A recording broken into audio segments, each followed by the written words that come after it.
Euphoria is a television show that aired on HBO during June of 2019 that stars Zendaya as Rue Bennett, a 17-year-old girl who meets a transgender girl named Jules after coming off a summer in which Rue was at rehab to help her drug addiction.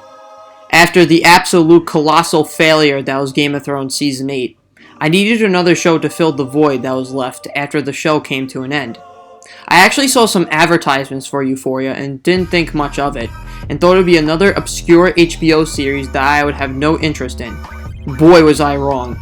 Euphoria is a deeply written, wonderfully shot masterpiece of television that tells a story about the realities of growing up as a teenager in the age of social media and advanced technology.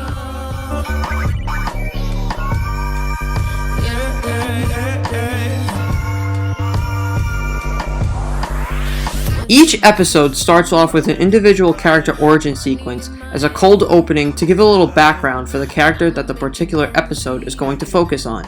I personally adore these cold openings because they give context into each character's insecurities and personal conflicts. My personal favorites are Nate's, Rue, Jules, and especially Cassie's. The cold openings show why Nate acts angry all the time and holds resentment against his father. It shows why Rue is addicted to drugs and the severity of her mental illness, and it also shows the hell that Jules went through during her gender reassignment therapy. My favorite, however, is Cassie's, because her cold open really gives you the most context into her character out of everyone else. Her origin shows that her parents were always arguing and had a terrible relationship with one another, and that the difficulties that both of them went through had an effect on Cassie herself. The main idea of Cassie's cold open, however, is that she finds compassion from other people through her sexuality because of the way her father took advantage of her loving kindness and used it to steal drugs from the house. Since then, she lets all of her boyfriends take advantage of her and use her not for love, but for sexual pleasure. This is why McKay is embarrassed to be seen with Cassie in public.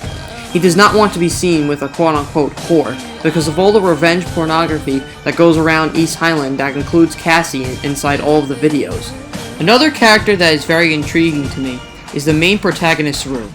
Her cold opening basically summarizes the struggles of her mental illness and anxiety during her childhood, as well as how she eventually got hooked on drugs.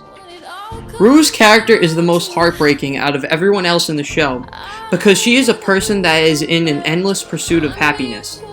Before Rue went to rehab, she found drugs as a way to not only cope with her anxiety, but as an escape from reality.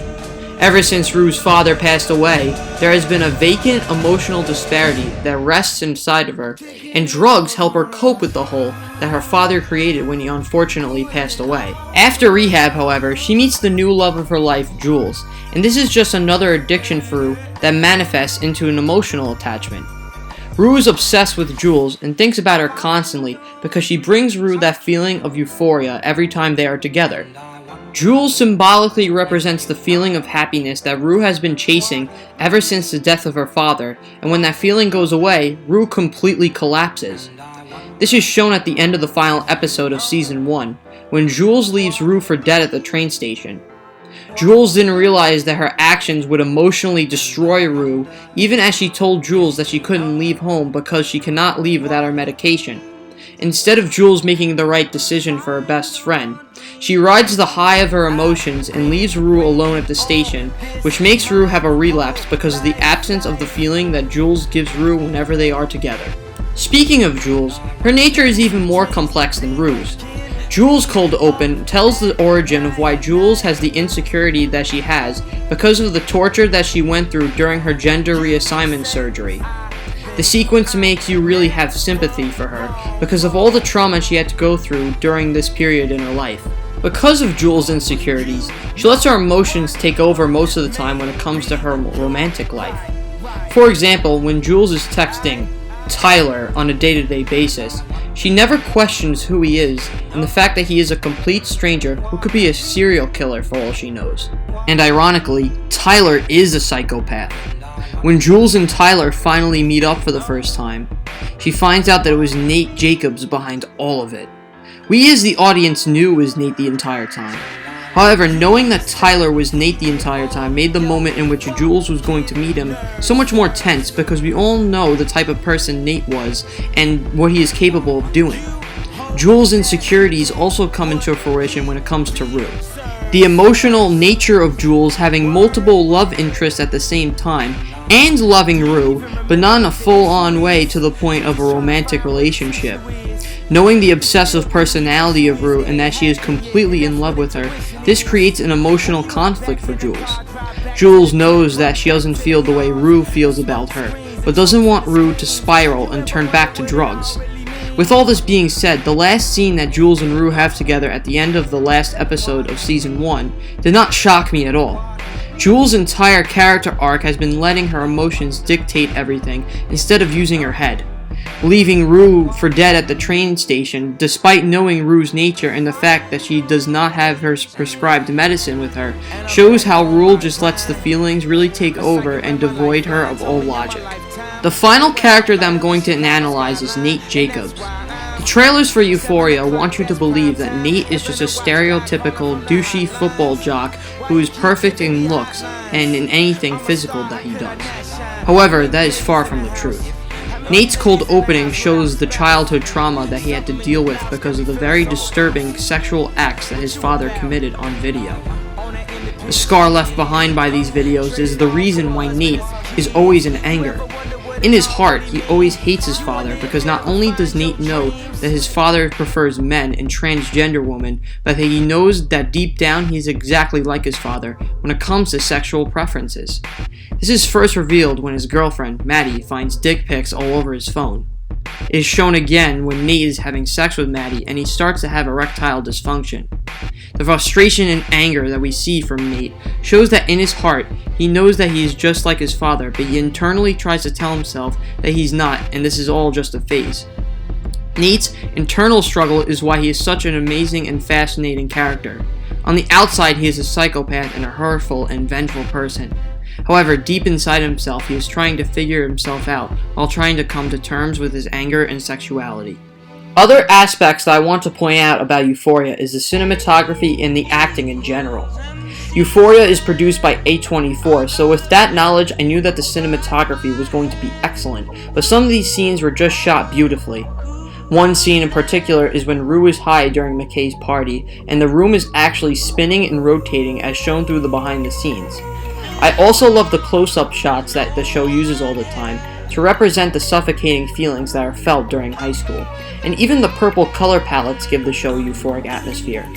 Lastly, the acting in this series is just fantastic and should be winning tons of Emmys next year. Zendaya especially gives the performance of her career, highlighted by the second-to-last scene shown in episode 3.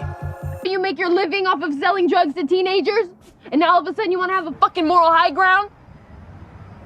You're a fucking dropout drug dealer. You know that? You're a fucking dropout drug dealer with 7 functioning fucking brain cells. Open the door! Fuck you. Fuck you, Fez. Okay?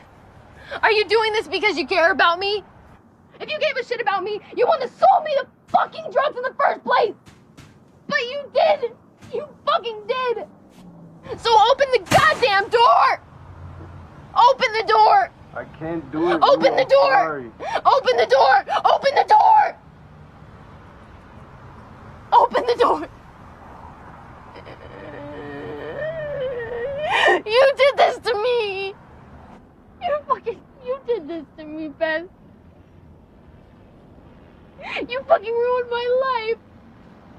The least you could do is open the goddamn door and fix it! I'm fucking serious. I'm so fucking serious. If you don't open this door right now, I swear to God, I will hate you till the day I fucking die. I'm sorry. Ah! You fucking did this to me. Open the fucking door. Open the door, Fez. Come on, man. So with all this being said, my final score for Euphoria Season 1 is a 9.5 out of 10. Euphoria, in my opinion, is the best show on television. However, it is not a perfect 10 out of 10, because at times, the overwhelming nudity, sex, and disturbing themes could be a little overboard. But I would rather the creators go all in than play it safe. Anyways, thank you for sticking around for this video. Make sure to like, comment, and subscribe, and I'll see you next time.